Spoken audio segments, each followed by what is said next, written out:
کسی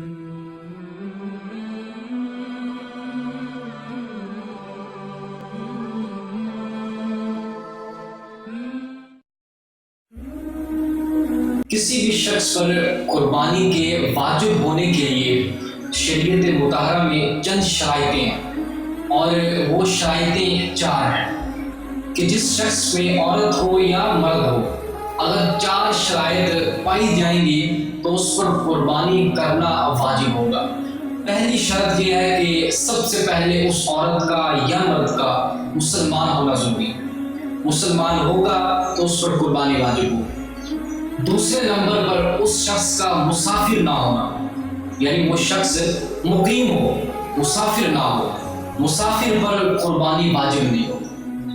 تیسرے نمبر پر اس شخص کا عاقل ہونا، بالغ ہونا، سمجھدار، یعنی ایسا شخص جو سمجھدار نہیں، پاگل ہے، مجنون ہے، یا کوئی بچہ ہے جو صاحب نصاب ہے لیکن اس میں عقل نہیں ہے، شعور نہیں ہے، تو اس پر بھی قربانی واجب نہیں۔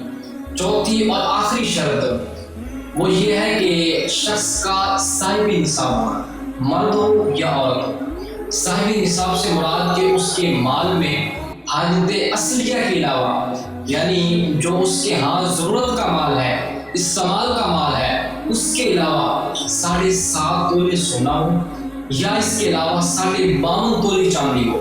7.5 تولہ سونا ہو یا 52.5 تولے چاندی ہو، ان کی مثل رقم موجود ہو یا ان کے مثل مال موجود ہو، الغرض کوئی بھی چیز موجود ہو جو ان کی مقدار تک پہنچ جائے، تو فرمایا کہ ایسے شخص پر قربانی واجب ہے۔